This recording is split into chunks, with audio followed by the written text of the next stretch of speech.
Sige, para simulan natin, may isa akong malalim na tanong na gusto kong pag-isipan mo.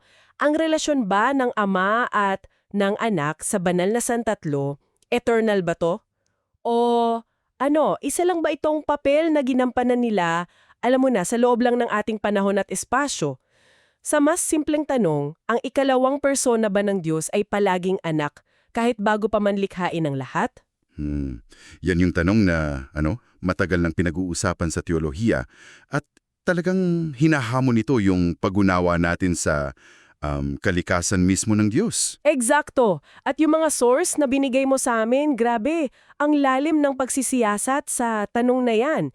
Hindi siya basta nagbibigay ng isang sagot eh. Pinapakita niya yung dalawang magkaibang paraan ng pagbabasa sa Biblia. Kaya ang misyon natin ngayon ay himayin itong dalawang pananaw.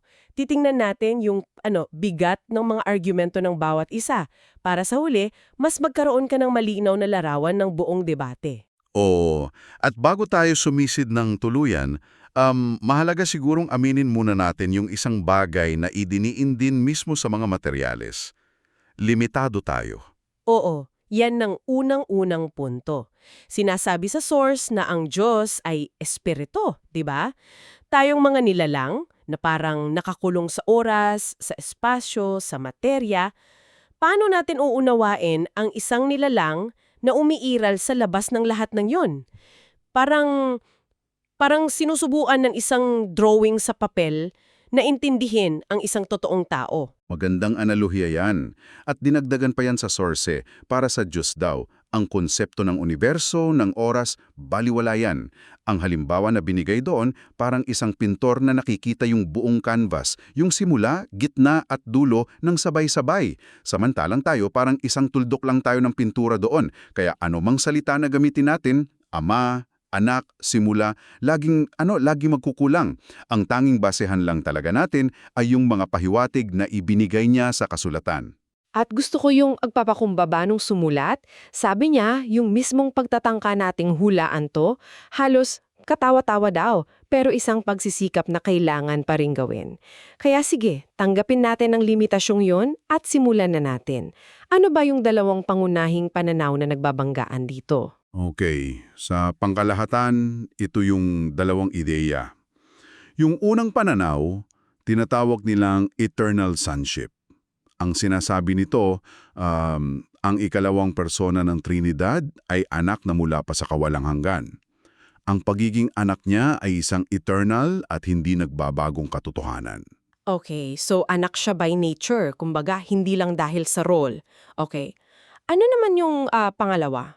Yung ikalawa naman, madalas tawaging economic sonship.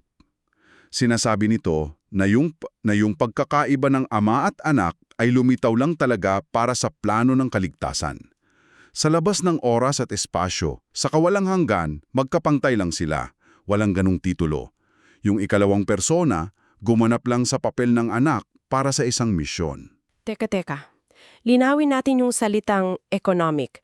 Baka isipin ng iba tungkol to sa pera eh. Oo. Magandang punto yan. Kapag sinabing economics sa teolohya, hindi yan tungkol sa pera. Galing yan sa salitang Griego na oikonomia. Ang ibig sabihin niyan, pamamahala ng tahanan o plano. Kaya yung economic sonship, tumutukoy ito sa papel ng anak sa loob ng plano ng Diyos para sa atin. Isang papel na ginampanan niya para sa isang misyon. Malinaw. So ang debate pala ay kung ang pagiging anak ba ay isang eternal na identity o isang tungkulin lang na ginampanan para sa atin. Para bang sa isang pamilya, ang panganay ba, panganay siya dahil yun ang pagkatao niya o dahil may mga responsibilidad siyang ginagampanan? Ganun ba? Eksakto. Yan ang puso ng usapan. At dito na nag-uugat yung maraming pagkakaiba sa teolohya. Sige, unahin nating suriin yung unang pananaw. Ang ideya na ang anak ay eternal. Mo, tila galing sa isang Korean theologist. Kailangan daw nating tingnan yung pagkakaiba ng dalawang salita, yung bugtong na anak at panganay. Sa Korean, sabi, doksenja at jangja. Bakit daw napakahalaga niyan?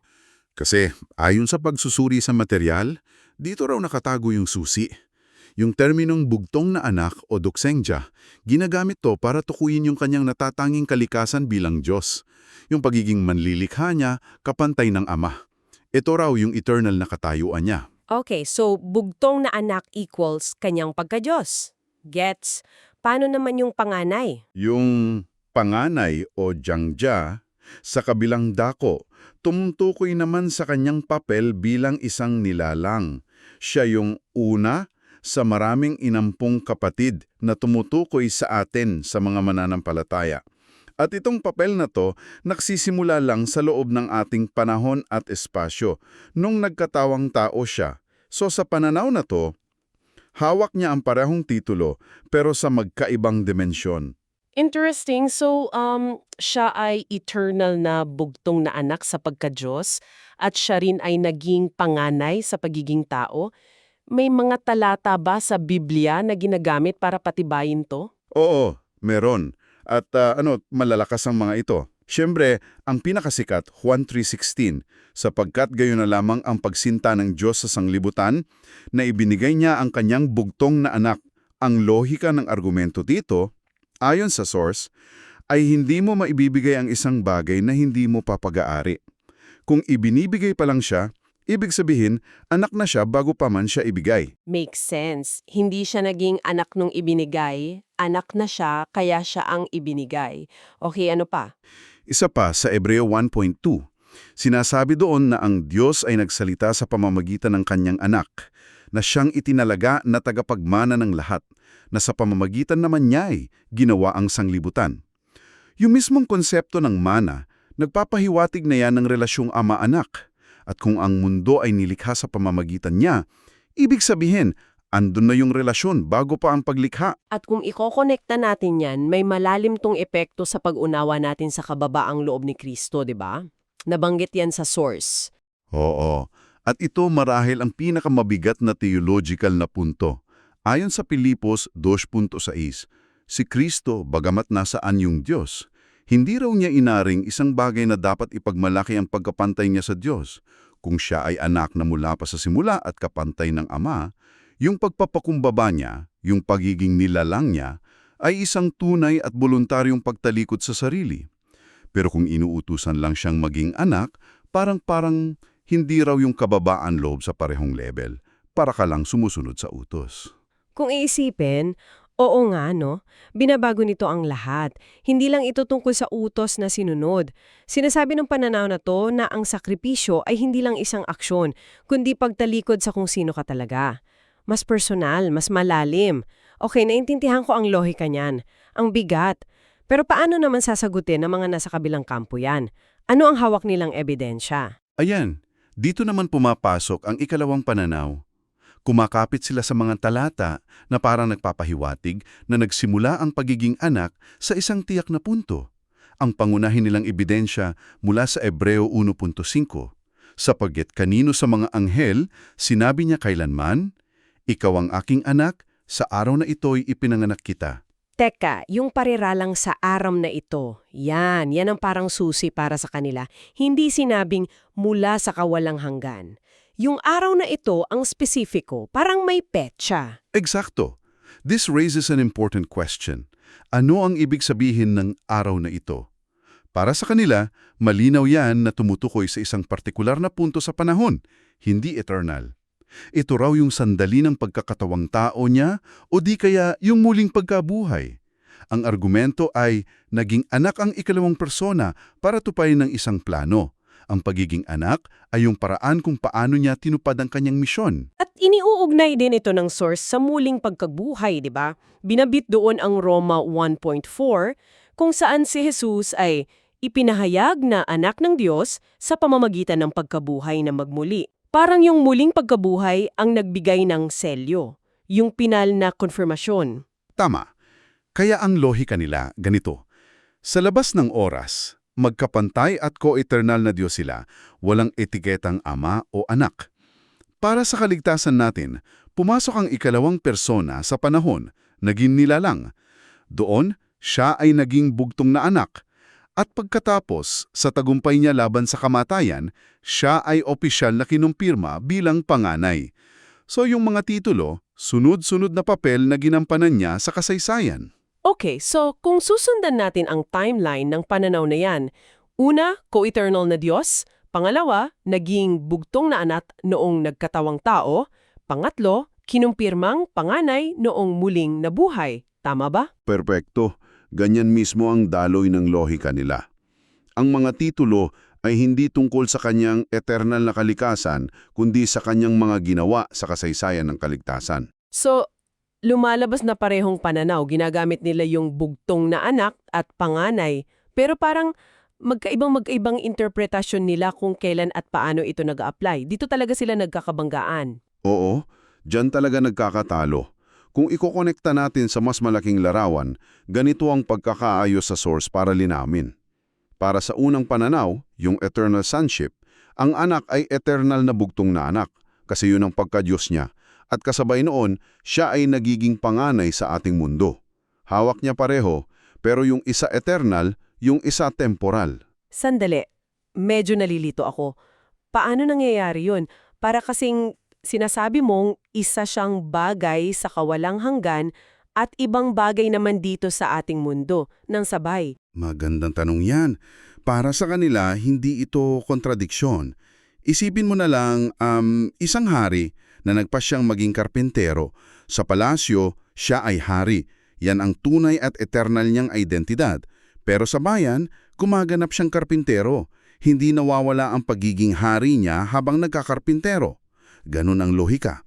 Si Jesus ay eternal na bugtong na anak sa kalikasan at naging panganay sa misyon. Okay. Mas malinaw na yung analohiya. Gets. Ngayon, paano naman yun sa ikalawang pananaw? Para sa ikalawang pananaw, yung economic sonship, hindi ito sabay. Sunod-sunod. Ang ikalawang persona ay nagiging bugtong na anak sa sandali ng pagkakatawang tao. Tapos, siya ay kinukumpirma bilang panganay sa sandali ng muling pagkakabuhay. Dito, ang mga titulo ay mga yugto, mga papel na ginagampanan niya sa loob ng ating kasaysayan. Hindi siya hari na nagpanggap, siya ay naging karpintero para sa isang misyon. Kaya ang tanong talaga bumabalik sa timing at kalikasan. Ang pagiging bugtong na anak ba ay eternal na katangian o isang titulo na kanyang tinanggap para sa misyon? At inilahad ng source ang magkabilang argumento, parehong gumagamit ng kasulatan. Isang malalim na hiwaga talaga.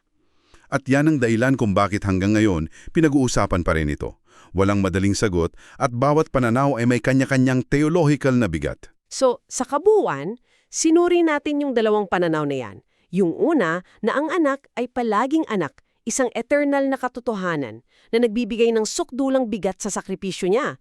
At yung ikalawa, na ginampanan niya lang ang papel na yon para sa ating kaligtasan, isang patunay ng pag-ibig ng Diyos. Bilang mga nilalang na nakakulong sa oras, sinusubukan nating unawain ang isang walang hanggang Diyos. Parehong pananaw, kahit magkasalungat, ay mga taos-pusong pagtatangka na bigyan ng kahulugan ang mga katotohanan ito. Hindi ito tunggalian ng tama at mali, kundi isang paggaluglog sa isang misteryo. Bago tayo magtapos, may gusto kong iwan na palaisipan para sa'yo, galing mismo sa source. Isang hypothetical na sitwasyon na talaga nagpapabukas ng isip ko. Sabi roon, kung ang unang persona ang naging nilalang sa halip na ang ikalawa, siya sana ang lumitaw sa panahon at espasyo bilang anak ng ikalawang persona. Isang ideya na talagang nagpapaisip, no? Pinapakita nito na ang relasyon ay maaring tungkol sa pag-ibig at pagpapasakop sa isa't isa, hindi sa isang hierarkiya. At diyan nagmumula ang ating pangwakas na tanong para sa iyo. Kung ang konsepto ng ama at anak ay mga tungkulin handang gampanan ng sinuman sa mga persona ng Diyos para sa kaligtasan, ano ang ipinahihiwatig nito tungkol sa diwa ng pag-ibig at pagsasakripisyo na nasa kaibuturan mismo ng kalikasan ng Diyos bago pa man likhain ng sanlibutan?